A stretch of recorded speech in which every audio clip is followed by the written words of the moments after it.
मला कायम ह्या ठिकाणी उभी झाले मी बालगंधर्वाच्या स्टेजवर, की मला तो भारत रशिया मैत्री कराराचा प्रसंग आठवतो, जो मी वनवासीमध्ये किती वेळा वाचला आहे, जो मी आईकडनं किती वेळा ऐकला आहे. आणि मला इथे उभं झालं की कायम तो प्रश्न पडतो की माझी आई जेव्हा पहिल्यांदा पुण्यामध्ये आली 1984 साली, 83-84चं वर्ष असणार ती पहिल्यांदा बालगंधर्वमध्ये आली होती. त्याचं नातं इथे, ते नातं इथं जोडलेलं आहे.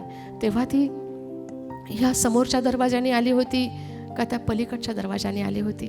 जर तिने इथे स्टेजवर उभं राहून हमसे न तू खाने की न पीने की बात कर, मर्दों की तरह दुनिया में जीने की बात कर असं म्हटलं होतं, तेव्हा ते इथे मी जिथं उभी आहे इथं उभं राहून म्हटलं होतं की इथे मध्यभागी उभं राहून म्हटलं होतं. मला या वास्तूत आई जाणवते, मला सगळीकडे आई जाणवते. जर आता इथे आई असेल तर मला तिला सांगायचं आहे की आम्ही ठीक आहोत. खूप सारी देवाची माणसं आमच्यासोबत आहेत, जे आमच्यावर नजर ठेवून आहेत, जे आमची काळजी करतायत आणि इथून पुढेही करणार आहेत.